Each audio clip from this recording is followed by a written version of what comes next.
பள்ளிக்கல்வித்துறை அமைச்சர் அவர்கள். மாண்புமிகு பேரவைத் தலைவர் அவர்களே, நேற்றைய விவாதத்தின் தொடர்ச்சியாக நேற்று உரையாற்றியிருக்கின்ற முன்னாள் அமைச்சர் மாண்புமிகு சட்டமன்ற உறுப்பினர் அண்ணன் செங்கோட்டையன் அவர்களுக்கும் அண்ணன் அன்பழகன் அவர்களுக்கும், சட்டமன்ற கட்சியினுடைய தலைவர்களாக உரையாற்றியிருக்கின்ற அண்ணன் ஜி.கே. மணி, அண்ணன் வேல்முருகன், அண்ணன் ராமச்சந்திரன், மாண்புமிகு சட்டமன்ற உறுப்பினர்களாக உரையாற்றிய சகோதரர் வெற்றி அழகன், அண்ணன் ஆர்.டி. சேகர், அறந்தாங்கி ராமச்சந்திரன், அண்ணன் பாபு, அண்ணன் ஐயப்பன், அண்ணன் சின்னதுரை உள்ளிட்ட அவருடைய பல்வேறு விதமான வினாக்களுக்கு என்னுடைய விடையை அளித்து முறையாக என்னுடைய பதிலுரையை தொடங்க நான் இருக்கின்றேன். குறிப்பாக பேசிய சட்டமன்ற உறுப்பினர்கள் சமூக நலத்துறை சார்ந்து சில கோரிக்கைகள், பழங்குடியினர் நலத்துறையோடு அமர்ந்து பேசி முடிவெடுக்க வேண்டிய சில கோரிக்கைகள், அதேபோன்று மொழிவாரி சிறுபான்மை பள்ளிக்கூடம் என்று வரும்போது தமிழாசிரியர் நியமிக்க வேண்டும் என்ற கோரிக்கை இப்போ டிஆர்பியில் முடித்து எடுத்துட்டோம்.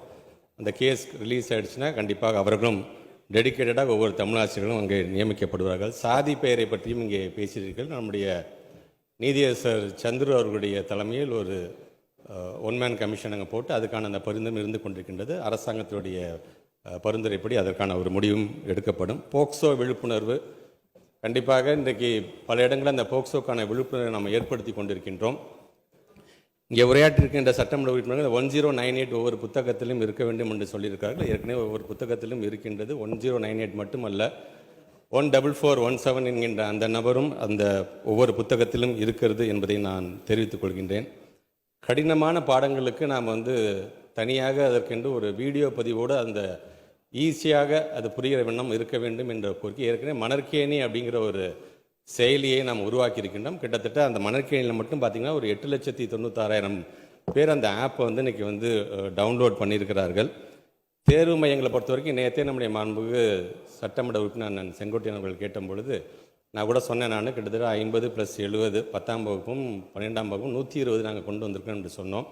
அதோட நம்முடைய மாண்பு துணை முதலமைச்சரை அழைத்து ஒரு வருஷத்துக்கு சொல்ல வேண்டாம், தொடர்ந்து இந்த 2021 எவ்வளோ தேர்வு மையங்கள் கொண்டு வந்திருக்கோன்னு சொல்லுங்கள் அப்படின்னு என்று சொன்னார். ஆக அந்த வகையில் 10ஆம் வகுப்பு 410 தேர்வு மையங்களும் 12ஆம் வகுப்பு 415 புது தேர்வு மையங்களையும் நாம் உருவாக்கி இருக்கிறோம்.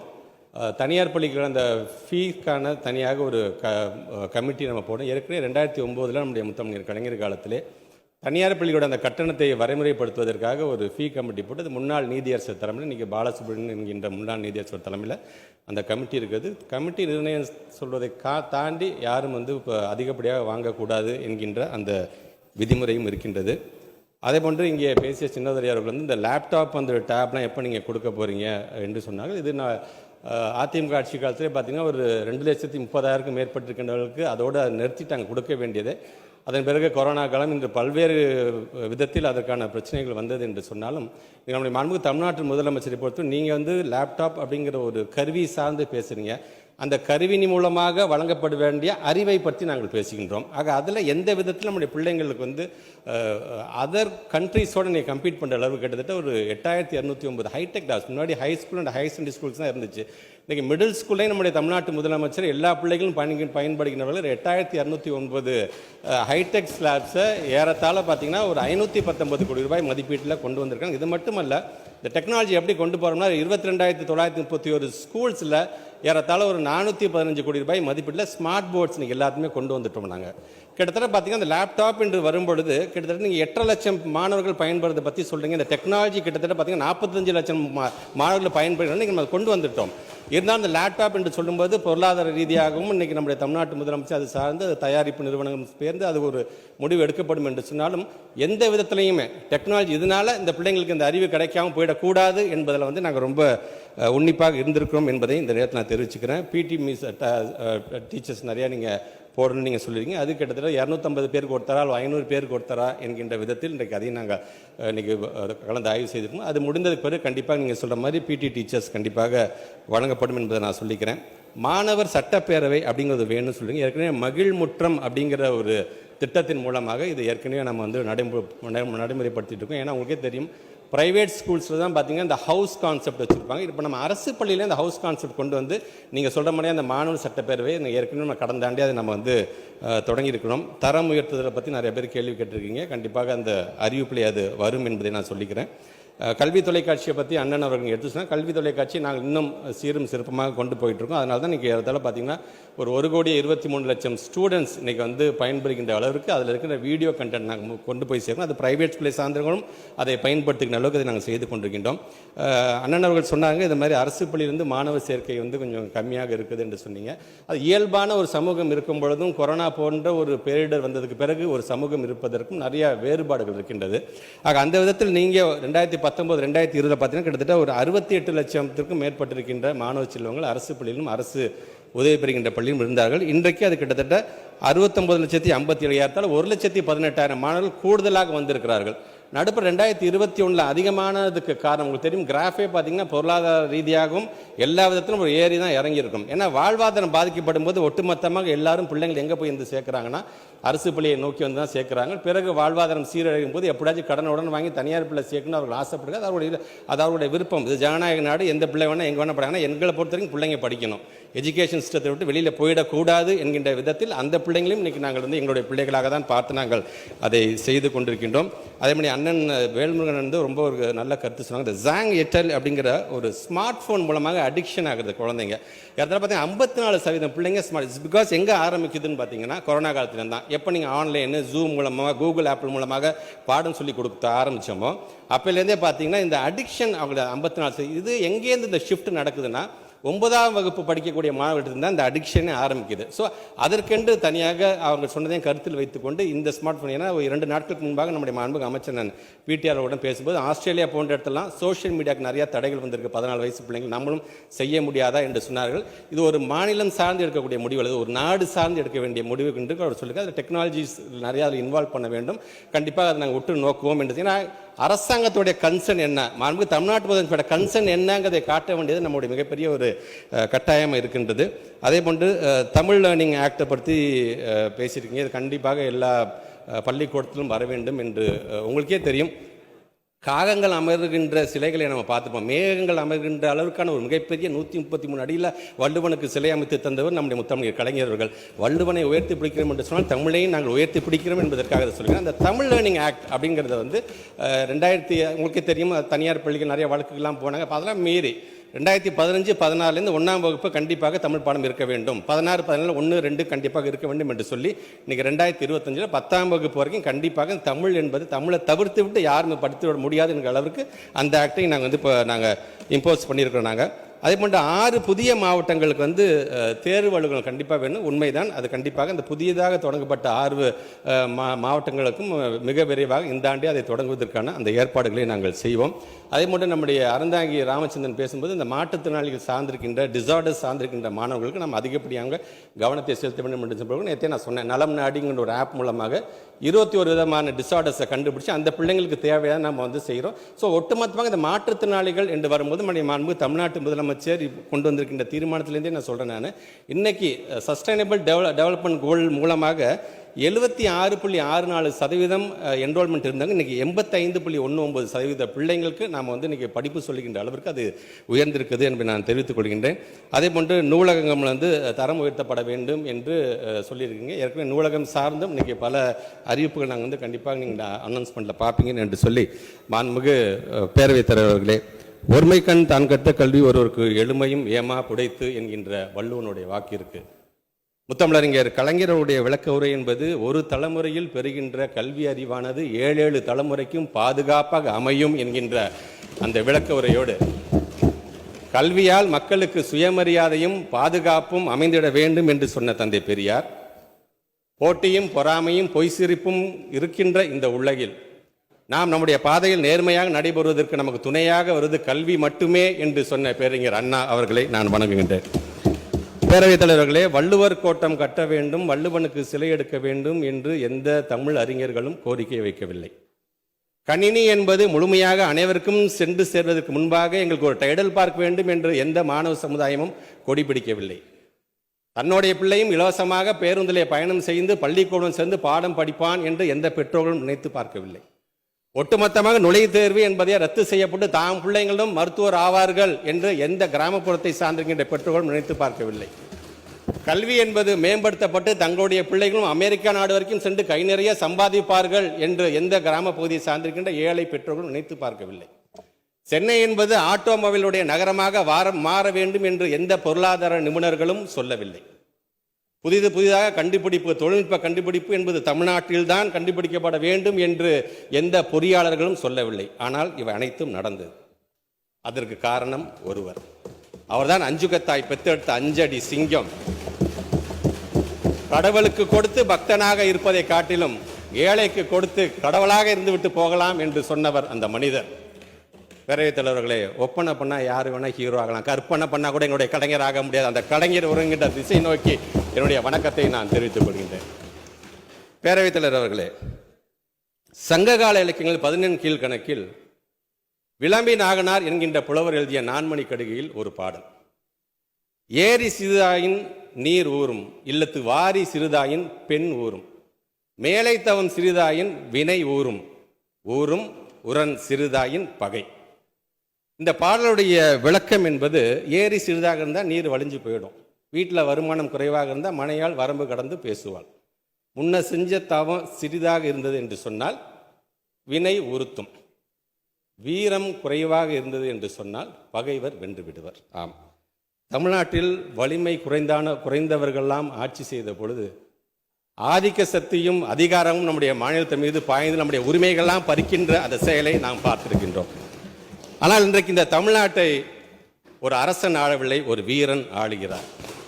அந்த வீரனுடைய வீரத்தையும் எங்களுடைய கல்வி சார்ந்திருக்கின்ற கருப்பொருளாக இருக்கின்ற அறிவாயுதத்தையும் முத்தமிழர் கலைஞர்களுடைய வரிகளாக சொல்ல வேண்டும் என்று சொன்னால், வீரம் விலை போகாது விவேகம் துணைக்கு வராவிட்டால், தீட்டிய வாழும் தினவெடுத்த தோள்களிலே தூக்கிய ஈட்டிய மாத்திரம் போதாது தீரர்களே, நான் தருகின்ற ஆயுதத்தை எடுத்துக் கொள்ளுங்கள், அறிவாயுதம் அறிவாயுதம் என்று சொன்னார் எங்களுடைய கலைஞர் அவர்கள்.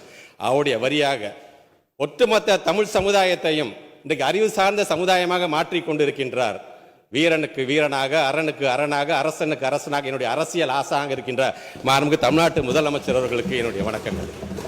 மாண்புமிகு பேரவைத் தலைவர்களே, சமீபத்தில் நம்முடைய உரிமை பிரச்சனையாக இருக்கின்ற தொகுதி மறுசீரமைப்பு என்று வந்த பொழுது தமிழ்நாட்டு முதலமைச்சருடைய அழைப்பை ஏற்று ஒட்டுமொத்தமாக இந்தியாவிலிருந்து 20க்கும் மேற்பட்டிருக்கின்ற ஆளுமைகள், முதலமைச்சர்களாக, துணை முதலமைச்சராக, பல்வேறு இயக்கத்தினுடைய தலைவர்களாம் கலந்து கொண்ட அந்த கூட்டம், அந்த கலந்து கொண்ட தலைவர்களாம் தங்களுடைய புருவத்தை உயர்த்தி பார்க்கின்ற அளவிற்கு அதனுடைய பாதங்களை எடுத்து வைத்தார் ஒரு இளைஞன்.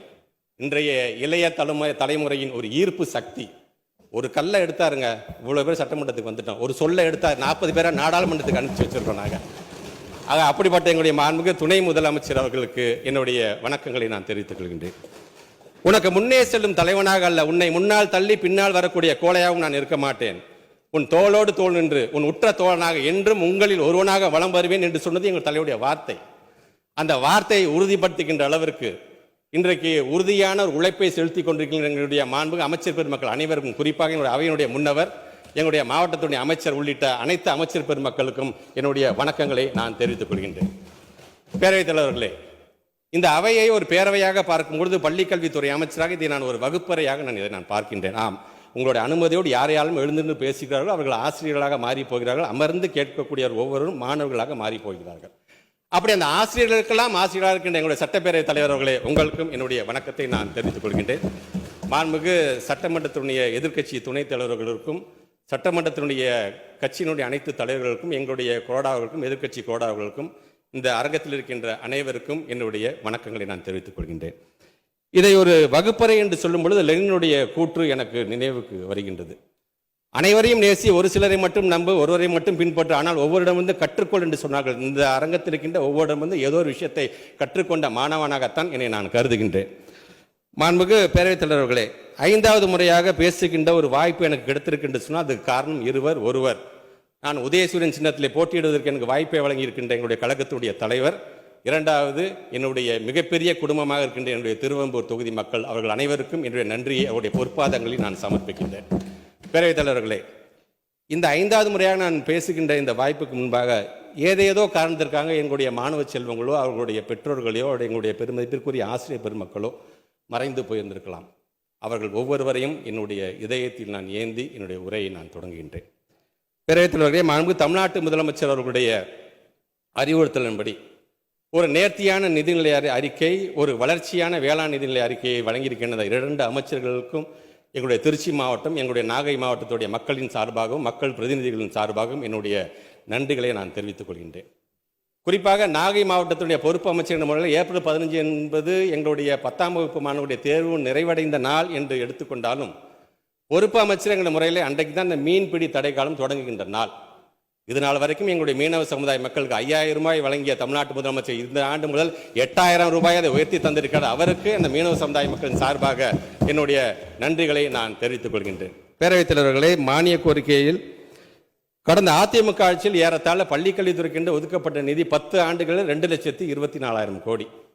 நமக்கு இந்த ஆண்டு ஒதுக்கப்பட்ட 46,767 கோடியையும் சேர்த்து ஏறத்தாழ 2,603,43 கோடி ரூபாயை தமிழ்நாட்டு முதலமைச்சர் ஒதுக்கி தந்திருக்கிறார். அதற்கு என்னுடைய நன்றிகளை நான் தெரிவிச்சுக்கிறேன். நான் ஃபைல்ஸ் என்று வரும்போது ஏறத்தாழ 3069 ஃபைல்ஸ் எனக்கு வந்திருக்கு. இது வரைக்கும் 3065 ஃபைல்ஸுக்கு நான் ஒப்புதல் கொடுத்துருக்கிறேன். இன்னும் 4 நிலுவையில் இருக்கின்றது.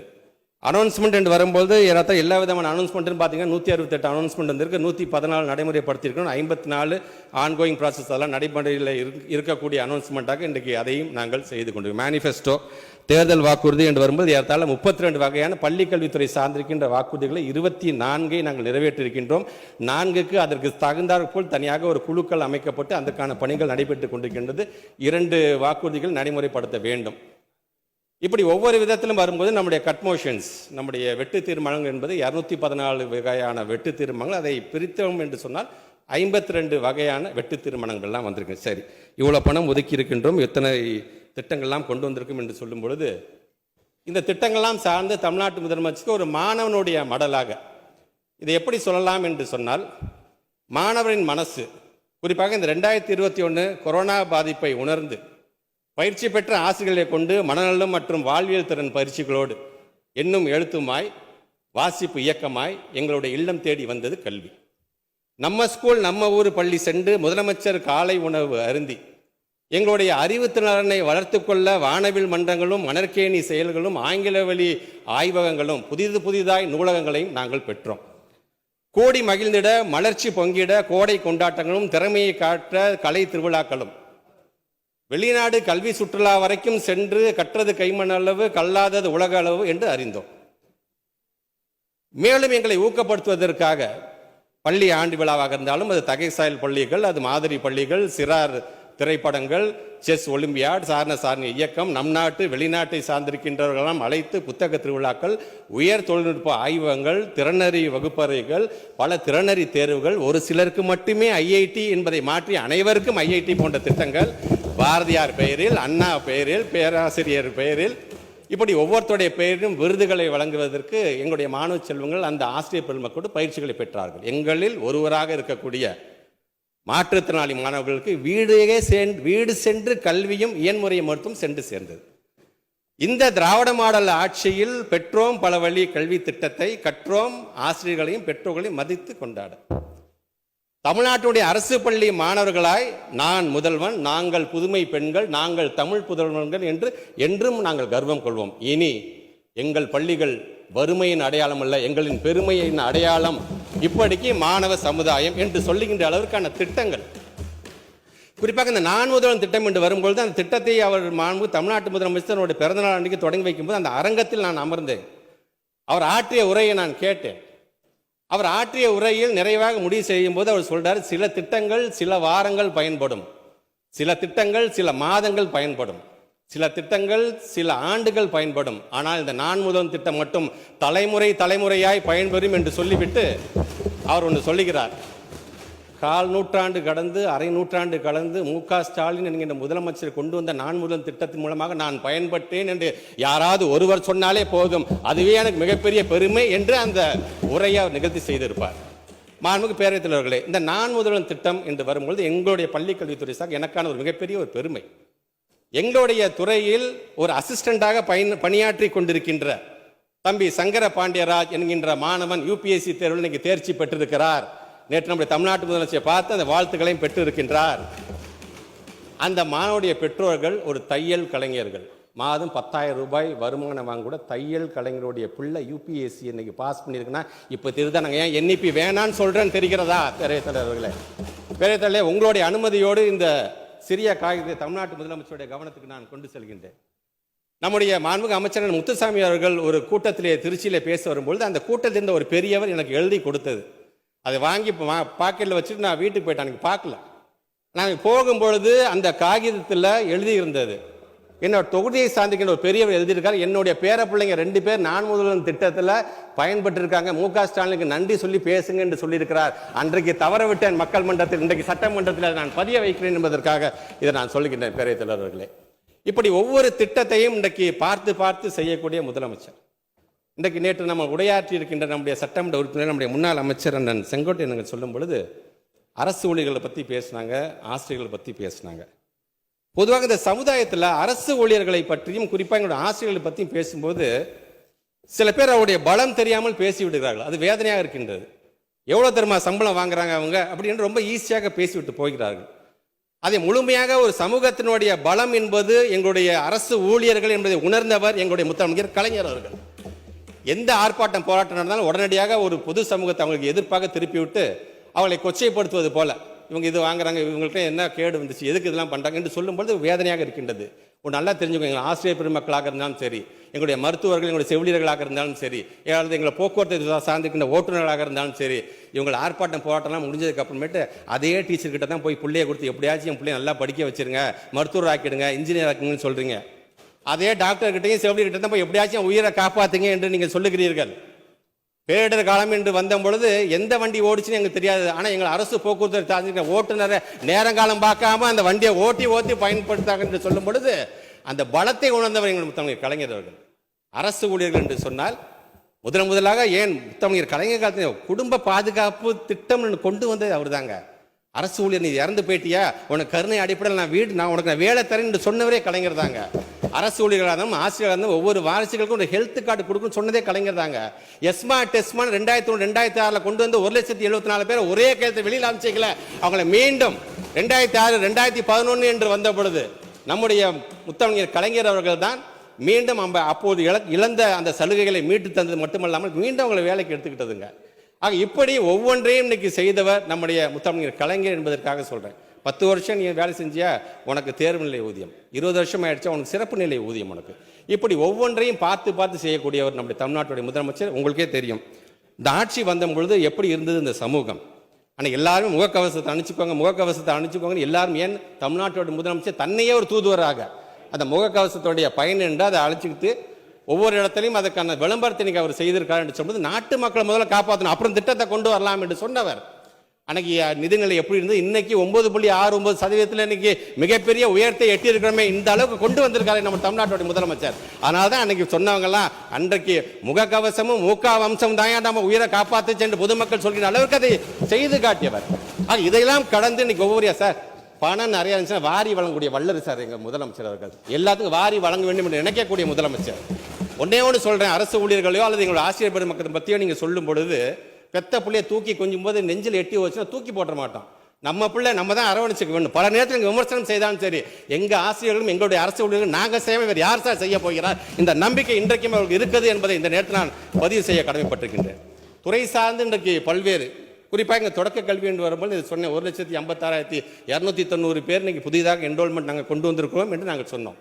இது மட்டுமல்ல, 4,552 பள்ளிக்கூடத்தை சார்ந்திருக்கிற தலைமை ஆசிரியர் ஓப்பன் சேலஞ்சு கொடுக்குறாங்க அமைச்சருக்கு. 100 நாள் ஓப்பன் சேலஞ்சு கொடுத்தோம். எங்கள் ஸ்கூலுக்கு வாங்க சார், எங்கள் பிள்ளைங்களை நீங்கள் பரிசோதிக்கலாம் சார், நாங்கள் எந்த அளவுக்கு தமிழ் கற்றுத்தரோம், எந்த அளவுக்கு ஆங்கிலம் கற்றுத்தரோம், எந்த அளவுக்கு கணக்கு கற்றுத்தரோம், நீங்கள் வந்து பாருங்க சார் சொல்லுங்க. கிட்டத்தட்ட 80,398 மாணவ செல்வங்களுக்கு நீங்கள் அசஸ் பண்ணுற இடத்துல அவ்வளோ இன்னைக்கு உறுதியோடு இருக்கிறார்கள் என்பதற்காக இதை நான் சொல்கின்றேன். அதே மாதிரி எங்களுடைய ஸ்கூல் எஜுகேஷன் என்று வரும்பொழுது ஏறத்தாலும் எங்களுடைய மாண்புக்கு துணை முதலமைச்சர் அவர்கள் 3% ஸ்போர்ட்ஸ் கோட்டாவில் எங்களை துறைக்கு மட்டும் பார்த்தீங்கன்னா 9 பிள்ளைங்க வந்து இன்றைக்கி வந்து ஜூனியர் அசிஸ்டண்ட்டாகவும் 11 பிள்ளைங்க அசிஸ்டண்ட்டாகவும் நீங்கள் நாங்கள் சேர்ந்திருக்க முடியும் சொல்லி மாண்பு துணை முதலமைச்சருக்கு என்னுடைய நன்றிகளை நான் தெரிவிக்க நான் கடமைப்பட்டிருக்கின்றேன். இது மட்டுமல்ல, 323 பேரை வெளிநாட்டு சுற்றுலாக்கு நாங்கள் கூட்டிட்டு போனோம். அதுக்கண்டு மாண்பு தமிழ்நாட்டு முதலமைச்சர் 3 கோடி ரூபாய் நிதி ஒதுக்கீடு செய்கிறார். இந்த நிதி ஒதுக்கீடு செய்யும்போது ஒரு அமைச்சராக நானே செல்கிறேன் என்று சொல்லும் பொழுது இந்த அரசாங்கம் நினைத்திருந்தால் அமைச்சருக்கான செலவை நானே ஏற்றுக்கொள்கிறேன். எங்களுடைய அலுவலகத்தில் பணிபுரியக்கூடிய என்னுடைய உதவியாளர் அது அருள்மொழியாக இருந்தாலும் பிரகாஷன் சொன்னார், சார் இது வந்து நம்ம அப்ளை பண்ணால் நம்ம அரசாங்கமே உங்களுக்கும் பணம் தரும் சார் என்று சொன்னார்கள். நான் சொன்னேன், பணம் வேணாம், நம்ம சொந்த செலவிலே போகலாம். எனக்கு அரசாங்கம் செய்கின்ற செலவில் ஒரு கூடுதலாக ஒரு மாணவர் ஒரு மாணவியன் அழைச்சிட்டு போனேன், எனக்கு அதை விட என்ன பெருமை என்று சொல்லி இன்றைக்கு அதையும் நாங்கள் இன்றைக்கி தொடர்ந்து நாங்கள் செய்து கொண்டிருக்கிறோம். ஜாம்பூரி மிகப்பெரிய ஒரு ஸ்கவுட்ஸ் அண்ட் கைட்ஸ்க்கான ஒரு கேதரிங். ஒட்டுமொத்தமாக இந்தியா பல்வேறு நாடுகளை சாதிக்கின்ற 20,000க்கும் மேற்பட்டிருக்கின்ற மாணவ செல்வங்கள் ஸ்கவுட்ஸ் அண்ட் கைட்ஸில் கலந்துக்கிட்டு அந்த மிகப்பெரிய ஜாம்பூரி அதெல்லாம் நம்முடைய மாண்பு தமிழ்நாட்டு முதலமைச்சர் அறிவிச்சிருக்காரு. இந்த ஜாம்பூரிக்கான ஹெட் குவார்ட்டர்ஸ் ஸ்கவுட்ஸ் அண்ட் கைட்ஸ்க்கான ஹெட் குவார்ட்டர்ஸ்க்காக தனியாக 10 கோடி ரூபாய் ஒதுக்கீடு செய்யப்படும் என்று சொன்னது முதலமைச்சர் அவர்களுக்கும் இந்த நேரத்தில் நான் என்னுடைய நன்றியை நான் தெரிவிச்சுக்கலாம். தனியார் பள்ளி இயக்ககம் வெரி ஃபர்ஸ்ட் டைம் இந்த ஆட்சியை மாற்றின பிறகு தான் தனி டைரக்டரேட்டே அதுக்கு நம்ம கொண்டு வந்தோம். டைரக்டரேட் கொண்டு வந்து மட்டுமல்ல, தனியார் பள்ளியை சார்ந்திருக்கின்ற மாணவ செல்வங்கள் ஸ்போர்ட்ஸில் நேஷனல் லெவல் இன்டர்நேஷனல் லெவலில் நீங்கள் வந்து சாதிச்சியா, மொதல் 3 இடத்துல இருக்கக்கூடிய 2641 பிள்ளைகளுக்கும் நம்முடைய துணை முதலமைச்சர் அவர்கள் அதற்கான சான்றிதழ்களை அவர் வழங்கியிருக்கின்றார்கள். இப்படி பிரைவேட் ஸ்கூல் சார்ந்திருக்கின்ற பல்வேறு ஏன் பிரைவேட் ஸ்கூல் சார்ந்திருக்கிற 10th-லையும் 12th-லையும் 100% கொடுத்த பள்ளிக்கூடத்திற்கும் சேர்த்து நாங்கள் அந்த சான்றிதழை நாங்கள் வழங்கியிருக்கிறோம். இது மட்டும் இல்லை, தனியார் பள்ளி நம்முடைய சட்டமன்ற உறுப்பினர் சொன்னது போல தனியார் பள்ளியை சார்ந்திருக்கின்ற சிபிஎஸ்இ சார்ந்திருக்கின்ற கிட்டத்தட்ட 3565 தமிழ் ஆசிரியர்களுக்கு ஒரு ரெஃப்ரெஷிங் கோர்ஸ் ஒரு ட்ரைனிங் கொடுத்துருக்கோம். அதை வருஷம் நாங்கள் கொடுக்க போகிறோம். அதை இந்த நேரத்தில் உறுதியாக சொல்ல கடமைப்பட்டிருக்கின்றேன். பெற்றோர்களை கொண்டாடுவோம். 7 விதமான மண்டல மாநாடு, 5வது மண்டல மாநாடு துணை முதலமைச்சர்கள் கலந்து கொண்டார், சிறப்பு. 7வது மண்டல மாநாடு விருதாச்சலத்தில் எங்கள் மாண்பு தமிழ்நாட்டு முதலமைச்சர் ஏறத்தில் 1.5 லட்சம் பெற்றோர்களுக்கு முன்னாடி நின்று அவர் பேசினார். பேரவைத் தலைவர்களே, பெற்றோர் மாநாட்டில் பள்ளிக்கல்வித்துறை அமைச்சராகவோ மாண்பு துணை முதலமைச்சர் நாங்கள் சீர் கொண்டு வரலாம் பிள்ளைங்களுக்கு அந்த தாம்பாளத்தை தட்டில் எடுத்துக்கிட்டு. ஆனால் எழுதி வச்சுக்கோங்க, நம்முடைய வரலாற்றிலே ஒரு முதலமைச்சர் கையில் சீரு கொண்டு வந்து என் பிள்ளைங்களுக்காக நான் கொண்டு வருகிறேன் என்று சொன்னார். அந்த தாம்பலத்தை என்னென்ன புத்தகம் இருந்துச்சு தெரியுமா? ஒரு தமிழ் புத்தகம், ஒரு ஆங்கில புத்தகம், ஒரு கணித புத்தகம், ஒரு அறிவியல் புத்தகம், ரோபோட்டிக்ஸ் சார்ந்து ஒரு ரோபோ. ஆக இன்றைக்கு அடுத்த கட்டத்திற்கு நாங்கள் எதெல்லாம் நகர்த்த போகிறோம் என்பதை ஒரு தாம்பாளத்திலே எங்கள் தமிழ்நாட்டு முதலமைச்சர் காட்டிவிட்டார் என்பதற்காக இதை சொல்லுகிறேன். அதில் ஏறத்தாழ 1950 காலத்திலேருந்து யார் யாரெல்லாம் நமக்காக இந்த நிதி உதவியோ அல்லது ஒரு நிலமோ யார் யாரெல்லாம் வழங்கியிருக்கிறார்களோ, தோராயமாக எடுத்த கணக்கு மட்டும் பார்த்தீங்கன்னா 3772.16 லட்சம் கோடி இன்னைக்கு நம்முடைய ஒவ்வொருத்தரும் இன்னைக்கு வழங்கி இருக்கிறார்கள் என்று சொல்லும் பொழுது அவர்களுக்கும் அந்த மாநாடுகளை நாங்கள் கௌரவப்படுத்தி இருக்கிறோம் என்பதை நான் சொல்கின்றேன். மாடல் ஸ்கூல் அத்திப்புத்தா மாதிரி ஒரு பையன் சேர்ந்தான் 2021 நான் சேர்ந்தேன் ப்ரீமியம் இன்ஸ்டிடியூஷன்ஸில். இன்றைக்கு நம்முடைய மாண்பு தமிழ்நாட்டு முதலமைச்சர் வழிகாட்டுதலின்படி எத்தனை பிள்ளைங்க தெரியுமா நாங்கள் பூத்திருக்கு? 961 பிள்ளைகள் ஒட்டுமொத்தமாக இந்தியா முழுவதும் ப்ரீமியம் இன்ஸ்டிடியூஷன்ஸில் ஐஐடியாக இருந்தாலும் சரி, ஐஏஎம்மாக இருந்தாலும் சரி, நிஃப்டாக இருந்தாலும் சரி, நிஃப்டமாக இருந்தாலும் சரி, நேஷனல் லா யூனிவர்சிட்டியாக இருந்தாலும் சரி, எல்லாத்துலேயும் எங்கள் பிள்ளைங்க போய் சேர்ந்திருக்காங்க. இது மட்டும் இல்லை பேரவைத் தலைவர்களே, 16 பிள்ளைங்க ஃபுல் ஸ்காலர்ஷிப்பில் வெளிநாடுகளில் இருக்கின்ற யூனிவர்சிட்டியில் போய் சேர்ந்திருக்கிறார்கள். அப்படி வெளிநாட்டில் சேர்கின்ற பிள்ளைகளுக்கு முதல் விமான செலவு நம்முடைய அரசாங்கம் ஏற்றுக்கொண்டது, முதலமைச்சர் ஏற்றுக்கொண்டது. அதுக்கென்று 6.23 கோடி ரூபாயை நாங்கள் ஒதுக்கீடு செய்திருக்கின்றோம். ஆக இப்படி அதே போன்று சென்றை நூற்றாண்டை கொண்டாடுகின்ற அரசு பள்ளிகள் 2211 பள்ளிகள், இன்னைக்கு 883 பள்ளிக்கூடத்துக்கு முன்னாள் மாணவர்கள் மூலமாக நாங்கள் விழாக்களை நாங்கள் எடுத்திருக்கின்றோம். இது மட்டும் இல்லாமல் அனைவருக்கும் ஐஐடிஎம் என்று சொன்னேன் பார்த்தீங்கன்னா, அந்த அனைவருக்கும் ஐஐடிஎம்ல இன்னைக்கு பிள்ளைங்க கிட்டத்தட்ட 363 பிள்ளைங்கள் இன்றைக்கு வந்து பயன்பெற்று இருக்கிறார்கள் என்பதை இந்த நேரத்தில் நான் பதிவு செய்ய நான் விரும்புகின்றேன். பேரவைத் தலைவர்கள், லைப்ரரி என்று வரும்பொழுது இங்கே ஒட்டுமொத்தமாக முத்தமிழ் கலைஞருடைய பெயரில் லைப்ரரி, கோயம்புத்தூரில் தந்தை பெரியார், எங்களுடைய திருச்சி மாவட்டத்தில் காமராஜர் பெயரில் லைப்ரரிலாம் வரப்போகின்றது. பொது நூலகங்கள் சார்ந்து பயன்பட்டு இன்றைக்கி நம்ம சொல்கிறோம், நான் முதல்ல வந்து கிட்டத்தட்ட 50 பேர் இன்றைக்கி வந்து செலக்ட் ஆகிருக்காங்க, 134 பேர் பயன்பட்டுருக்காங்க எல்லாம் சொன்னோம். பொது நூலகங்கள் சார்ந்து அந்த பொது நூலகத்தை பயன்படுத்தியதன் மூலமாக 2 வருட கணக்காக தான் நான் சொல்கிறேன், 2 வருட கணக்காக தான் நான் சொல்கிறேன். நான் அந்த பொது நூலகங்களை பயன்படுத்தி டிஎன்பிஎஸ்சியில் குரூப் 1, குரூப் 2, குரூப் 4 தேர்வு செய்யப்பட்ட அந்த இளைய சமுதாயம் மட்டும் 1293 பேர் இன்றைக்கி அந்த பொது நூலகத்தை பயன்படுத்தி இன்றைக்கி வெற்றி பெற்றிருக்காங்க என்று சொன்னால், முதலமைச்சர் கொண்டு வந்த ஒவ்வொரு திட்டத்தோட இம்பாக்ட் எங்கே வந்து நிற்குது பாருங்க. நீங்கள் அவர் ஒரு திட்டம் கொண்டு வந்தார்னா அதுக்கான சக்ஸஸ் ரேட் எங்கே வந்து நிற்குது என்பதற்காக இதை நான் சொல்கின்றேன். லைப்ரரியில் நூல் கொள்முதல் டிரான்ஸ்பரண்டாக இருக்க வேண்டும் என்று தமிழ்நாட்டு முதலமைச்சர் ஒரு நிகழ்ச்சியில் பொது நிகழ்ச்சியில் சொன்னாங்க. அதை இன்றைக்கு அதற்காக தனியாக ஒரு போர்ட்டல் கொடுத்து அந்த போர்ட்டலில் பப்ளிஷர்ஸ் யாராக இருந்தாலும் சரி அல்லது டிஸ்ட்ரிபியூட்டர்ஸ் யாராக இருந்தாலும் புத்தகம் சார்ந்து அதை நீங்கள் பதிவு செய்யுங்கள். பதிவு செஞ்சால் உடனே அவங்க எல்லாத்தையும் அந்த புத்தகத்தை கொடுத்துட மாட்டோம், உடனே அதுக்கான ஆர்டர் கொடுத்துட மாட்டோம். பதிவு செய்து அதுக்குன்னு தனியாக ஒரு குழு இருந்தால் அந்த குழு இந்த புத்தகங்கள்லாம் ஏற்கக்கூடியதானா, இதெல்லாம் பயன்படக்கூடியதானா அந்த சமுதாயத்திற்கு என்று அது பார்க்கும். அது பார்த்ததுக்கு பிறகு அது சார்ந்த விலைகள் அந்த நெகோசியேஷன் நடக்கும். நீங்கள் இவ்வளோ விலை கொடுத்தா நாங்கள் எடுத்துக்கிறோங்க, நாங்கள் கொள்முதல் பண்ணிக்கிறோங்க என்று சொல்லுவோம் நாங்கள். அப்படி 11,000க்கும் மேற்பட்டிருக்கின்ற புத்தகங்கள் அதில் பதிவு செய்யப்பட்டு கிட்டத்தட்ட 8,630 புத்தகங்களை தேர்வு செய்யப்பட்டு அதில் நெகோசியேஷன்ஸ் பேசிஸில் இன்றைக்கி 7,106 புத்தகங்கள் நாங்கள் வந்து தேர்வு செய்திருக்கின்றோம். 10 மாவட்டமாக அந்த 10 மாவட்டத்தை சார்ந்த பொது நூலகத்துக்கு இந்த புத்தகங்கள்லாம் நாங்கள் விநியோகம் செய்ய இருக்கின்றோம். அந்த பணி என்பது மே மாதத்துக்குள்ளாக அது முடிவட இருக்கின்றது. டெக்ஸ்ட் புக் கார்பரேஷன், எங்களுடைய டெக்ஸ்ட் புக் கார்பரேஷன் தலைவர் அண்ணன் லியோனி அவர்களுடைய தலைமையில் இன்றைக்கி பல்வேறு புத்தகங்களை, அது வந்து திசை தூரம் திராவிடமாக இருந்தாலும் சரி, முத்தமிழ் கலைஞர் மொழிபெயர்ப்பு திட்டமாக இருந்தாலும் கிட்டத்தட்ட 488 புத்தகங்களை இது வரைக்கும் நம்ம வந்து ரிலீஸ் பண்ணியிருக்கோம். அதில் சமீபத்தில் இந்த இண்டோ யூரோப்பியன் அந்த வேர் சொல்லுகளை கண்டுபிடிப்பதற்கான ஆக்ஸ்போர்ட் பல்கலைக்கழகத்துடைய பப்ளிஷர்ஸ் மூலமாக ஒரு புத்தகம், அது ரொம்ப முக்கியமான புத்தகம். 12 தொகுதிகளாக நாங்கள் போட போகிறோம். அது இப்போதைக்கு ஃபஸ்ட்டு தொகுதிக்காக நாங்கள் அதில் நாங்கள் போட்டிருக்கோம். அதில் இண்டோ யூரோப்பியன் என்று வரும்போது ஒட்டுமொத்தமாக ஏஷியா அண்ட் யூரோப்பியன் கண்ட்ரீஸில் இருக்கக்கூடிய மொழிகளோட எண்ணிக்கை 6,000 மொழிகள் இருக்கின்றது. அதில் சில காமனாக வேர் சொற்களுக்காக நம்ம எடுக்கிறோம். நம்ம அந்த வேர் சொற்களை பார்த்தீங்கன்னா கிட்டத்தட்ட ஒரு 461 வேர் சொற்கள் இருக்கின்ற. அதில் 300 வேர் சொற்கள் புரோட்டோ இண்டோ யூரோப்பியன் ரூட்ஸ் என்று ரூட்ஸ் என்று அதை சொல்கிறாங்க. அதில் உதாரணத்துக்கு நம்முடைய தமிழில் வருகின்ற அரசன் என்கின்ற ஒரு பெயர் இருக்கின்றது. கிரீக்லையும் இங்கிலீஷ்லையும் பார்த்தீங்கன்னா, கிரீக்லையும் இங்கிலீஷ்லையும் இது எப்படி வருது அப்படின்னு பார்த்தீங்கன்னா ஆர்ஷன் அப்படின்னு வருது இதில். ஸோ இது லத்தீன் மொழியில் எப்படி போகுதுன்னா ஆர்ச்சி அப்படின்னு, ஃப்ரெஞ்சில் ஆர்ச்சி என்று வருகிறது, லத்தீன் மொழியில் ஆர்ச்சியஸ் என்று வருது. ஸோ அந்த அரசன் என்கிறது தொல்காப்பியத்தில் அரசு என்பதை நாம் பயன்படுத்தியிருக்கின்றோம், வள்ளுவத்திலையும் அரசு என்பதை நாம் பயன்படுத்தியிருக்கின்றோம். அது எப்படி வழி வழியாக ஒவ்வொரு பக்கமாக அது செல்கிறது. சமஸ்கிருதத்தில் அகரத்தை நீக்கி ராஜின்னு வருது பார்த்தீங்களா, அரசனில் வந்து ராசுன்னு வருது. அது மேலை மொழிகளில் வரும்போது ரீஜனல் ரெகுலேட் என்று வரும். இது எல்லாத்துக்கும் வேர் சொல் எதுன்னு பார்த்தீங்கன்னா தமிழ் தான் இருந்து கொண்டிருக்கின்றது. ஸோ இப்படி அரசன் மட்டுமல்ல, இரும்பு என்பது கருப்பு நிறத்தை சொல்கின்றது. இல் இர் இர் இரு இரும்பு என்று வருகின்றது. ஆக அந்த இரும்பு என்று வரும்போது இது ஒவ்வொரு லாங்குவேஜஸும் எப்படி பார்த்தீங்கன்னா ஐரன், ஐராஸ், அயரன், ஆங்கிலத்தில் அயன் என்று வருகின்றது. ஸோ இந்த வேர் சொல் எங்கே எழுது வருகின்றன, தமிழிலிருந்து தான் வருகின்றது என்று சொல்லும்போது 5370 ஆண்டுகளுக்கு முன்பாகவே இரும்பை கண்டுபிடித்தவன் தமிழன் என்று சொன்னது மட்டுமல்ல, இந்திய துணை கண்டம் எங்கேருந்து தொடங்க வேண்டும் என்று சொன்னால் தமிழ் மட்டுமல்ல, இனி இண்டோ யூரோப்பியனும் எங்கேருந்து தொடங்கப்பட வேண்டும் சொன்னால் அது எங்களுடைய தமிழ் மண்ணிலிருந்து என்ற அளவிற்கு இன்றைக்கி அதை நாங்கள் பரிசாட்டு. ஸோ இந்த புத்தகம் வந்து மிகவும் முக்கியமான புத்தகம். இன்னும் வருங்காலத்தில் பல்வேறு வேர் சொல்கள், பல்வேறு மொழிகளுடைய அதற்கெல்லாம் பார்த்தீங்கன்னா வேர் சொல்லாக இருக்கும்போது தமிழ் என்பதை நாம் உணர்த்தப் போகின்ற ஒரு தருணமாக இதை நான் பார்க்கின்றேன். எஸ்சிஆர்டியை பொறுத்தவரைக்கும் பார்த்தீங்கன்னா ஆர்கியாலஜி சார்ந்து நம்முடைய மாண்புமிகு நிதி அமைச்சர் பல இடத்துல வந்து ஆர்கியாலஜி சார்ந்து பல எக்ஸிபிஷனில் முதலமைச்சருடைய வாழ்த்துக்கூட இன்றைக்கி செஞ்சுட்டு இருக்கிறார். இது வெறுமனே அங்கே மட்டும் இருந்து ஒரு கண்காட்சியாக இருந்தால் போதுமா? இது நம்முடைய பள்ளிக்கூடத்தை சார்ந்திருக்கிற மாணவ சமுதாயத்தை கொண்டு போனாங்க. வருஷம் ஒரு 1000 டீச்சர்ஸை நாங்கள் ட்ரெயின் பண்ணி இது வரைக்கும் 70,000 மாணவர்களிடம் இதை நாங்கள் கொண்டு சென்றிருக்கிறோம் என்பதை இந்த நேரத்தில் நான் தெரிவுபடுத்த நான் விரும்புகின்றேன். நான் ஃபார்மல் எஜுகேஷன், 15 வயசுக்கு மேலே வயது வந்தவர்கள் பள்ளிக்கூடத்துக்கு போக வாய்ப்பே இல்லாதவர்களுக்காக லிட்ரேசி ரேட் நம்ம ஏற்ற வேண்டும். நான் தமிழ்நாட்டு முதலமைச்சர் அடிக்கடி சொல்லிட்டே இருப்பாங்க. அதில் பார்த்தீங்கன்னா கிட்டத்தட்ட 39.21 கோடி ரூபாய் இன்றைக்கி வந்து முதலீடு செய்யப்பட்டு இது வரைக்கும் 20 லட்சம் பேருக்கு எழுத படிக்க நாங்கள் சொல்லி கொடுத்துருக்கின்றோம். மிக விரைவாக 100% லிட்ரேசி ரேட்டை எட்டக்கூடிய ஒரு மாநிலமாக நம்ம தமிழ்நாட்டை மாறும் என்பதற்காக இதை நான் சொல்கின்றேன். இப்படி ஒவ்வொன்றையும் நம்முடைய தமிழ்நாட்டுடைய முதலமைச்சருடைய வாழ்த்துக்களின்படி நேற்று நம்ம டீச்சர்ஸ் ரெக்ரூட்மெண்ட்டை பொறுத்தவரைக்கும் இது வரைக்கும் நாங்கள் எத்தனை எடுத்துருக்கிறோம் நாங்கள் இங்கே சொல்லுவோம். இனி வருங்காலத்தில் நாங்கள் வந்து எவ்வளோ எடுக்க போகிறோம்ங்கிறத பற்றிலாம் நாங்கள் வந்து முழுமையாக சொல்லியிருக்கோம்.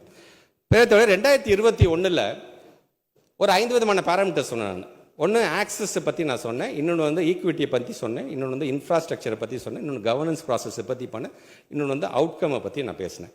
ஆக்சஸை பொறுத்த வரைக்கும் 1 கிலோமீட்டருக்கு வந்து ஒரு தொடக்கப்பள்ளி, 3 கிலோமீட்டருக்கு வந்து ஒரு நடுநிலைப்பள்ளி, 5 கிலோமீட்டர் 7 கிலோமீட்டருக்கு high school, higher secondary school நீங்கள் ஆல்மோஸ்ட் எல்லாத்துலேயும் வந்திருக்கு. அது இல்லாமல் எங்கெங்கெல்லாம் நமக்கு வந்து பள்ளிக்கூடம் தேவை என்பதெல்லாம் சொல்லியிருக்காங்களோ அதையும் நம்ம கருத்தில் வைத்திருக்கணும். இது ஆக்சஸ். ஈக்விட்டியை பொறுத்த வரைக்கும் பாலின சமத்துவம், இன்னைக்கு கிட்டத்தட்ட 66 லட்சம் பிள்ளைங்க அந்த பையனும் 63 லட்சம் பெண்களும் படிக்கக்கூடிய அளவுக்கு அதையும் ஓரளவுக்கு நம்ம வந்து கொண்டு வந்துட்டோம். இன்ஃப்ராஸ்ட்ரக்சருக்கு நேற்றே சொன்னால் பேராசிரியர் அன்பழகன் பள்ளி மேம்பாட்டு திட்டத்தின் மூலமாக எவ்வளோ நிதி ஒதுக்கீடு செய்யப்பட்டிருக்குது, எத்தனை வகுப்பறைகள்லாம் நம்ம கட்டிக்கிட்டு இருக்கோம் என்பதை நான் இன்ஃப்ராஸ்ட்ரக்சர் மூலமாகவும் அதையும் நாங்கள் சொல்லிக்கிட்டோம். கவர்னன்ஸ் ப்ராசஸ் என்று வரும்பொழுது எப்படி ஒரு டிரான்ஸ்போர்ட்டாக ஒரு அரசாங்கம் இருக்கிறது. இப்போ நம்ம தமிழ்நாட்டு முதலமைச்சர் இருக்காருன்னு சொன்னால் சிஎஸ் இருக்கிறாரு, முருகானந்தன் சார் இருக்கிறார் ஐஏஎஸ். எங்களை பொறுத்த வரைக்கும் பார்த்தீங்கன்னா எங்களுடைய துறை சார்ந்திருக்கின்ற சந்திரமோகன் ஐஏஎஸ் இருக்கிறார், ஃபைனான்ஸ் செக்ரட்டரி உதயச்சந்திரன் சார் இருக்கிறார். அதே பண்ணி எங்களுடைய இதில் இருக்கிற ஐஏஎஸ் ஆஃபீஸர்ஸ்லாம் பார்த்தீங்கன்னா அது ஆர்த்தி மேடம் இருக்கிறாங்க, சங்கர் சார் இருக்கிறது, ஜெயந்தி மேடம் இருக்கிறாங்க, எங்களுடைய இயக்குநர்கள், எங்களுடைய துணை இயக்குநர்கள், CEO, DO, BEO, HMC. So ஒரு சர்க்குலர் தான் வந்தான். ஸோ இன்றைக்கி நான் பேசுகிறேன்னு சொன்னால் இதே பயன்படுத்தி கொண்டு அவர் அனைவருக்குமே இந்த நேரத்தில் என்னுடைய நன்றியை நான் தெரிவித்துக் கொள்கின்றேன். அதே போல அவுட்கம் இவ்வளவும் பண்ணி அவுட்கம் என்ன வந்திருக்கிறது என்று சொல்லும் பொழுது தமிழ்நாட்டோட முதலமைச்சர் ஒரு 7 விதமான உறுதிமொழியை திருச்சி மாநாட்டில் சொல்லி தான் நாங்கள் ஆட்சிக்கு வந்தோம். அதில் 4வது உறுதிமொழியாக இருக்கின்ற கல்வி சார்ந்து இருக்கின்ற ஒரு உறுதிமொழியில் பார்த்தீங்கன்னா இதோட இலக்கு என்பது 10 ஆண்டுகள், 5 ஆண்டுகள் இலக்கில் 10 ஆண்டு இலக்காக அந்த 7 உறுதிமொழியை சொல்லியிருக்கிறோம். அதில் நம்முடைய உள்நாட்டு உற்பத்தியை சார்ந்து நம்முடைய பட்ஜெட்டுக்கு மட்டும் நாங்கள் ஆட்சிக்கு வந்தால் 3 மடங்காக நாங்கள் ஒதுக்கீடு செய்வோம் கல்வித்துறைக்கு என்று சொன்னால் இன்றைக்கி வரைக்கும் பார்த்தீங்கன்னா அது 1.6 ஆந்த கூட நீங்கள் 2% என்று சொல்லலாம், 2 மடங்கு என்று சொல்லலாம். 10 ஆண்டுகள் கண்டிப்பாக அவர் சொன்ன மாதிரி அதை 3 மடங்காக அதை உயர்த்தி காட்டுவார் என்கின்ற நம்பிக்கை அனைவருக்குமே உண்டு. அதே போல இன்றைக்கு அந்த கற்றல் என்று வரும்பொழுது இந்த கற்றல் அளவு வந்து 17வது இடத்துல இருக்கும், 10வது இடத்துக்குள்ள நம்ம வந்துடணும் என்று சொல்லியிருக்கோம். மே மாதம் இறுதியில் வந்து நாஸோட ரிப்போர்ட் நமக்கு வரவிருக்கின்றது. அதுக்கு இடையில் நிதி ஆயோக் வந்து இன்னைக்கு சஸ்டைனபிள் டெவலப்மெண்ட் கோலை பார்த்தீங்கன்னா இன்னைக்கு தரமான கல்வி வழங்குத 4வது தரவரிசையில் நம்ம ஏற்கனவே இப்போ நம்ம வந்திருக்கிறோம். நமக்கு டிராப் அவுட் ரேஷியோ பொறுத்த வரைக்கும் பார்த்தீங்கன்னா பிள்ளைகள் இடைநிற்றல் 16% இருக்கின்றது. இந்த 16% 5% உள்ள கொண்டு வந்துடணும் என்று தமிழ்நாட்டு முதலமைச்சர் சொல்லியிருந்தார்.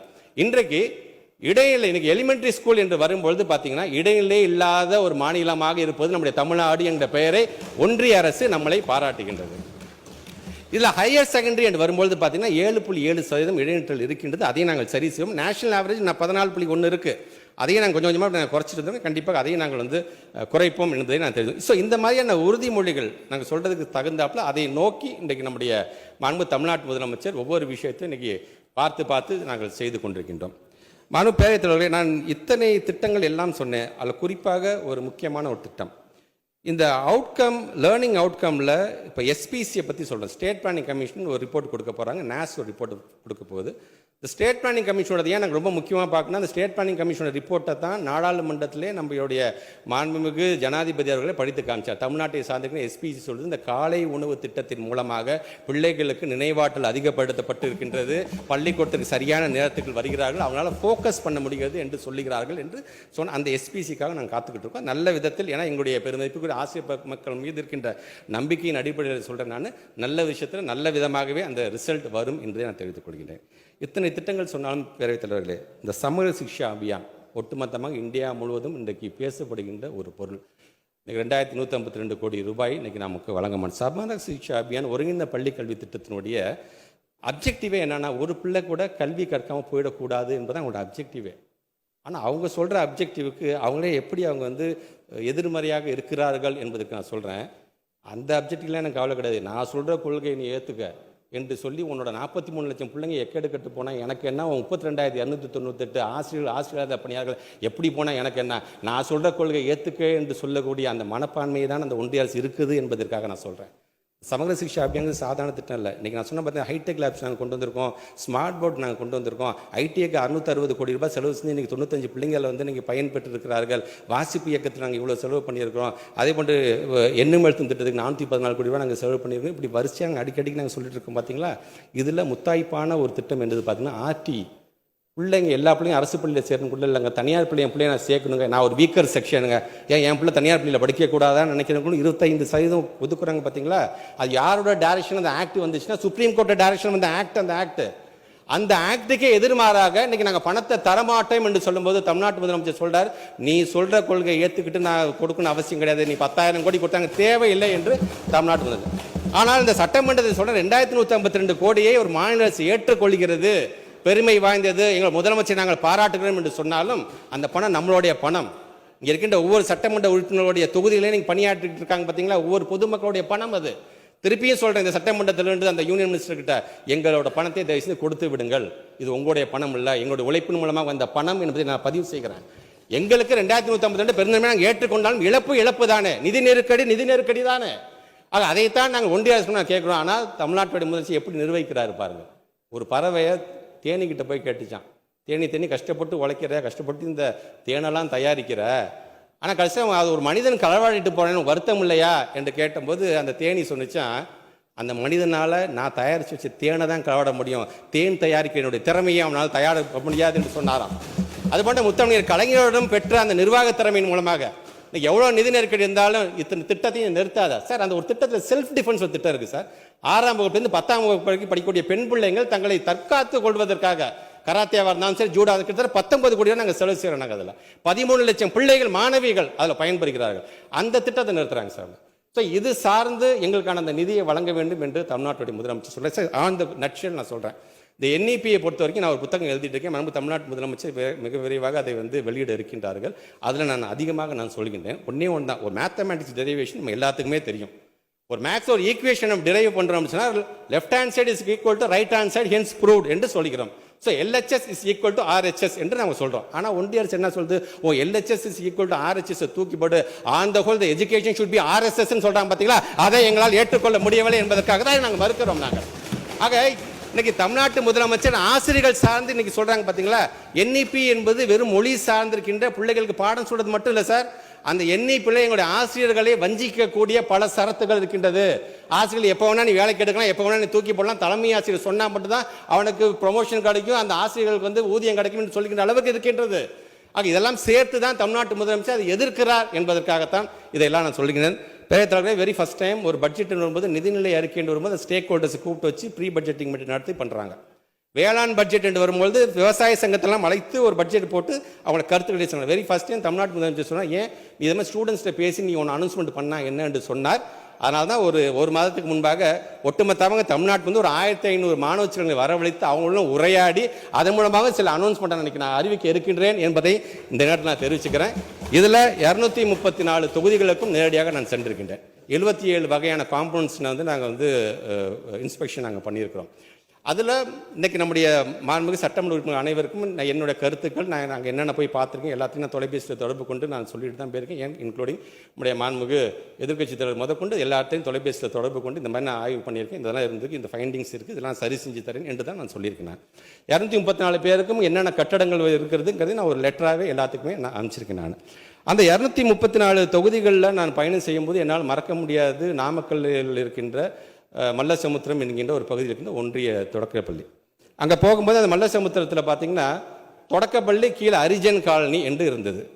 அந்த பகுதியை சார்ந்திருக்கின்ற மக்கள் அது வழக்கு தொடர்ந்தாங்க. வழக்கில் வெற்றி பெற்ற பிறகு நான் நம்முடைய மாண்பு தமிழ்நாடு முதலமைச்சர் சொன்னேன், இந்த மாதிரி ஒரு இது வந்திருக்குன்னா உடனடியாக ஜியோ போட்டது ஜியோ காப்பி ஒரு கையில் எடுத்துக்கிட்டு நேரடியாக அந்த ஸ்கூலுக்கு போட்டு கருப்பு மையம் எடுத்து அந்த அரிஜன் என்கின்ற பேரை காலனியை அழிச்சிட்டு வா என்று சொன்னார் தமிழ்நாட்டோட முதலமைச்சர். இன்றைக்கு காமன் ஜியோவாகவும் ஒட்டுமொத்தமாக தமிழ்நாட்டில் எங்கெல்லாம் இந்த மாதிரி அரிஜன் இந்த காலனி என்று இருக்குதோ அதை தூக்கி எறிகின்ற அளவிற்கு நாங்கள் அதை செய்யவிருக்கிறோம் என்பதை நான் பேரவைத் தலைவர் வாயிலாக நான் தெரிவிக்க நான் கடமைப்பட்டிருக்கின்றேன்.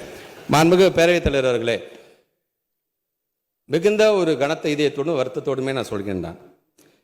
இந்திய கோலேந்திகளினுடைய அட்டகாசத்தை பார்த்து சிரிக்கிறான் ஹிட்லர், நம்மையும் மிஞ்சி விட்டார்களே என்று உற்று நோக்குகிறான் முசோலினி. ஜார் மன்னன் சிரிக்கின்றான், லூயி மன்னன் வெட்கப்படுகின்றான், ஜனநாயகம் ரத்தம் பட்ட உடலோடு கிடக்கின்றது. நாட்டினுடைய அரணாக ஒரு அன்னையாக அந்த ஜனநாயகத்தை தன்னுடைய மடியில் கிடத்தி அதை சரி செய்கின்ற பணியில் நம் தமிழ்நாட்டு முதலமைச்சர் ஈடுபட்டு கொண்டிருக்கின்றார். புராண கதைகளில் வருவது போல ஒரு சில விஷவண்டுகள் அவருடைய துடையில் ஒரு பக்கம் நுழைந்து மறுபக்கமாக வருகிறது, அவருக்கு ரத்தம் வருகின்றது. பரவாயில்லை, விஷவண்டுகளாக இருந்தால் அதுவும் தமிழ் வண்டு தானே என்று பெருமையோடு இருக்கிறார் தமிழ்நாட்டினுடைய முதலமைச்சர் அவர்கள். ஆக அப்படி பேரறிஞர் அண்ணா அவர்கள் சொன்னது போல மரத்தை வெட்டுபவன் களைப்பாறுவதற்கு இன்னொரு மரத்தினுடைய நிழலை தான் தேடுகின்றான், நம்மையும் ஒரு நாள் இவன் வெட்டுவானே என்று அந்த மரம் நிழல் தர மறுப்பதில்லை.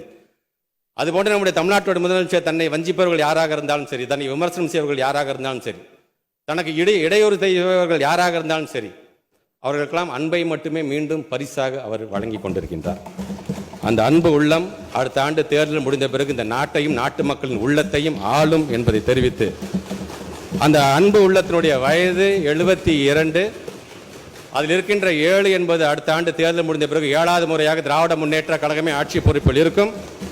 அதில் இருக்கின்ற 2 என்பது முத்துவேல் கருணாநிதி ஸ்டாலின் எனும் நான் என்கின்ற 2வது முறையாக ஆளுநர் மாளிகையை அதர வைப்பார், நம்முடைய கொள்கை எதிரிகளை பதற வைப்பார் தமிழ்நாட்டுடைய முதலமைச்சர் அவர்கள். தமிழ்நாடு போராடும், தமிழ்நாடு வெல்லும். கொள்கை எதிரிகள் மொழியில் சொல்ல வேண்டும் என்று சொன்னால் தர்மத்தின் வாழ்வுதனை சூதுகவும் மீண்டும் தர்மமே வெல்லும் என்று சொல்லி இங்கே பல்வேறு வெட்டு தீர்மானங்கள், பல்வேறு கேள்விகள், பல்வேறு கருத்துக்கள் அனைத்தையும் மனதில் உள்வாங்கியிருக்கின்றேன். அனைத்திற்கும் பதில் தந்திருக்கின்றேன் என்கின்ற அந்த நம்பிக்கையில் அதை மீண்டும் நீங்கள் திரும்ப பெற்று மாணவ சமுதாயம், இந்த தமிழ் சமுதாயம், நம்முடைய தமிழ்நாடு வளர்வதற்கு நீங்கள் உங்களுடைய ஒத்துழைப்பை நல்க வேண்டும் என்று சொல்லி உங்களுடைய அனுமதியோடும் மாண்புமிகு தமிழ்நாட்டு முதலமைச்சருடைய அனுமதியோடும் ஒரு சில அறிவிப்புகளை இங்கே நான் படிக்க கடமைப்பட்டிருக்கின்றேன். அரசு பள்ளிகளில் 6 முதல் 8ஆம் வகுப்பு வரை பயிலும் 13 லட்சம் மாணவர்கள் தமிழ், ஆங்கிலம் மற்றும் கணித திறன்களை மேம்படுத்தும் வகையில் திறன் targeted help for improving remediation and academic nurturing என்னும் முனைப்பு இயக்கம் ரூபாய் 19 கோடி மதிப்பீட்டில் மேற்கொள்ளப்படும். பள்ளி நூலகங்களில் வாசிப்பு வாரம் கடைபிடிப்பதன் மூலம் மாணவர்களின் அறிவு தேடல் மற்றும் வாசிப்பு திறன்கள் மேம்படுத்தப்படும். மாணவர்களின் வாழ்வியல் திறன் மற்றும் விழுமிய கல்வியை நடைமுறைப்படுத்த ரூபாய் 26 லட்சம் மதிப்பீட்டில் விழிப்புணர்வு கட்டடங்கள் வழங்கப்படும். இதனை செயல்படுத்த வாராந்திர கால அட்டவணையில் ஒரு பாடவேளை ஒதுக்கீடு செய்யப்படும். கலை திருவிழா போட்டிகளில் மாநில அளவில் வெற்றி பெற்ற 400 மாணவ மாணவிகளுக்கு ரூபாய் 70 லட்சம் மதிப்பீட்டில் கலைச்சிற்பி என்ற தலைப்பில் கோடைகால சிறப்பு முகாம் நடத்தப்படும். இது மாண்புமிகு தமிழ்நாட்டு முதலமைச்சர் எங்களுக்கு சொன்ன ஒரு அறிவுரையாக இந்த 5வது அறிவிப்பு. அரசு பள்ளிகளில் பயிலும் சுமார் 46,000 மாற்றுத்திறன் மாணவர்களின் உடல்நலம் மற்றும் மனநலத்தை மேம்படுத்த ரூபாய் 4 கோடி மதிப்பீட்டில் தகுந்த விளையாட்டு சாதனங்கள் வழங்கப்படும், பயிற்சிகள் அளிக்கப்படும்.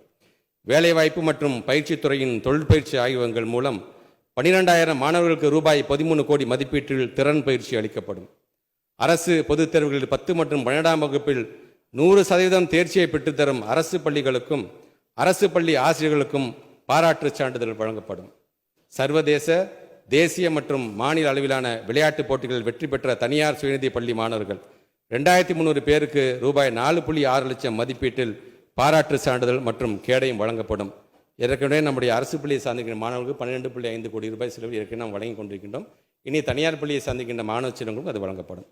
குழந்தைநேய வகுப்பறை சூழலை உருவாக்கும் வகையில் 6478 அரசு தொடக்கப் பள்ளிகளில் உள்ள திறன்மிகு வகுப்பறைகளுக்கு ரூபாய் 25 கோடி மதிப்பீட்டில் தளவாட பொருட்கள் வழங்கப்படும். புதிதாக 13 தொடக்கப் பள்ளிகள் தொடங்கப்படுவதோடு 38 பள்ளிகள் தரம் உயர்த்தப்படும். அரசு பள்ளிகளில் பயின்று சாதனை புரிந்த மாணவர்கள் அவர்கள் பயின்ற பள்ளிகளில் தூதுவர்களாக ஸ்கூல் அம்பாசிடர்ஸாக நியமிக்கப்படுவார்கள். மாணவர் சேர்க்கை அதிகரிக்கும் அரசு பள்ளிகளுக்கு பாராட்டு சான்றிதழ் வழங்கப்படும். அரசு மற்றும் அரசு உதவி பெறும் பள்ளி ஆசிரியர்களின் வகுப்பறை பயன்பாட்டிற்கென கைப்பிரதி பாடநூல்கள் வழங்கப்படும். மாணவர்களின் திறன்களை மேம்படுத்தவும் நவீன தொழில்நுட்ப சவால்களை எதிர்கொள்ளவும் கலைத்திட்டம், பாடத்திட்டம் மற்றும் பாடநூல்கள் மாற்றியமைக்கப்படும். முதற்கட்டமாக ரூபாய் 7 கோடி நிதி ஒதுக்கீடு செய்யப்படும். மாணவர்களின் கற்றல் விளைவுகளை மேம்படுத்திட 1.25 லட்சம் ஆசிரியர்களுக்கு ரூபாய் 28 கோடி மதிப்பீட்டில் திறன் மேம்பாட்டு பயிற்சி அளிக்கப்படும். தனியார் சுயநிதி மற்றும் பிற வாரிய பள்ளிகளில் பணிபுரியும் 6000 தமிழாசிரியர்களுக்கு ரூபாய் 4.94 லட்சம் மதிப்பீட்டில் கற்பித்தல் திறன் பயிற்சி வழங்கப்படும்.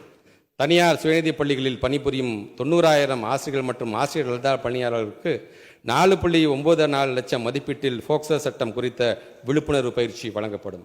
மகாகவி பாரதியார் மற்றும் புரட்சி கவி பாரதிதாசன் ஆகியோரின் தேர்ந்தெடுத்த கவிதைகள் ரூபாய் 1 கோடி மதிப்பீட்டில் 25 இந்திய மற்றும் உலக மொழிகளில் மொழிபெயர்க்கப்படும். தமிழ்நாட்டு வரலாற்றையும் பண்பாட்டையும் இளைய தலைமுறையினர் அறிந்து கொள்ளும் வகையில் புகழ்பெற்ற தமிழ்நாட்டு அறிஞர்களின் அரிய வரலாற்று நூல்கள் ரூபாய் 30 லட்சம் மதிப்பீட்டில் வெளியிடப்படும். 20 லட்சத்திற்கும் மேற்பட்ட அரசு அலுவலர்கள் பயன்பெறும் வகையில் அரசின் துறை தேர்வுகளுக்கான 25 நூல்கள் ரூபாய் 50 லட்சம் மதிப்பீட்டில் வெளியிடப்படும். தந்தை பெரியார் குறித்த இலக்கிய பதிவுகள் 5 தொகுதிகளாக ரூபாய் 50 லட்சம் மதிப்பீட்டில் வெளியிடப்படும். அண்ணா நூற்றாண்டு நூலகத்தில் ரூபாய் 3 கோடி மதிப்பீட்டில் அனைத்து வசதிகளுடன் கூடிய கருத்தரங்க கூட்டம் அமைக்கப்படும். வாசகர்களின் வசதிக்காக பழுதடைந்த 30 நூலக கட்டடங்கள் மறுகட்டமைப்பு செய்யப்படுவதோடு 125 நூலகங்களில் கழிப்பறை வசதிகளும் ரூபாய் 30 கோடி மதிப்பீட்டில் ஏற்படுத்தப்படும். வயது வந்தோர் கல்வி திட்டங்களில் பயிரும் கற்போருக்கு அவர்களின் வருவாய் ஈட்டும் திறனை மேம்படுத்த செயற்கை ஆபரணங்கள், பொம்மைகள், மெழுகு மற்றும் வாசனை பொருட்கள் தயாரித்தல் உள்ளிட்ட தொழில்திறன் பயிற்சிகள் வழங்கப்படும். இசைப்பள்ளியில் பயிலும் மாணவர்கள் உயர்கல்வியில் சேர்க்கை பெறும் பொருட்டு அரசு தேர்வுகள் இயக்ககத்தால் 10ஆம் வகுப்பு வரை 12ஆம் வகுப்புகளுக்கும் இணையான சான்றிதழ் வழங்கப்படும் என்று சொல்லி என்னுடைய உரையை நிறைவு செய்கிறேன். நன்றி, வணக்கம்.